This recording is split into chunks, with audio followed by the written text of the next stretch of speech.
Општините од југоистокот ќе формираат регионално јавно предпријатие кое ќе биде задолжено за управување со прифатните центри за хумано третирање на бездомните животни.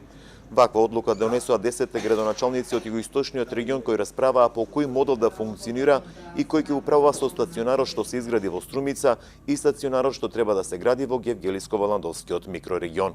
Одлучивме да биде регионално јавно предпријатие кое што ќе биде формирано врз база на таа меѓуопштинска соработка за почеток, бидејќи тоа е проект, регионален проект и за почеток ќе функционира на ваков начин.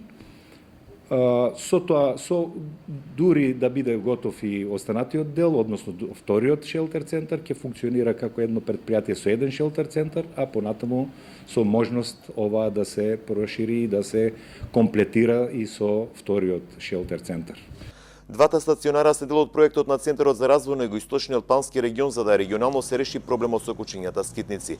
Средствата во висина од околу 20 милиони денари беа обезбедени од Бирото за регионален рамномерен развој, но и од буџетите на 10 општини. Нашиот дел во Стурмичко-Радовишкиот регион е готов градежно од веќе извесно време.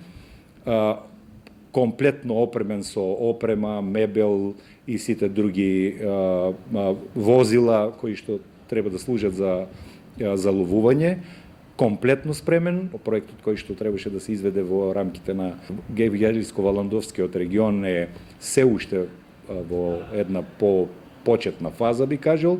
Првиот човек на југоистокот, Косте Јаневски, очекува наскоро да бидат донесени сите акти да профункционира оваа година регионалното јавно предпријатие, кое ќе врши заловување, транспортирање и хумано третирање на кучињата скитници. Југоистокот е прв регион во државата кој заеднички се обидува да го реши проблемот со кучињата скитници. Досега општините ангажираа приватни фирми и плаќаа од 8 до 10.000 денари за заловување и хумано третирање на едно бездомно куче.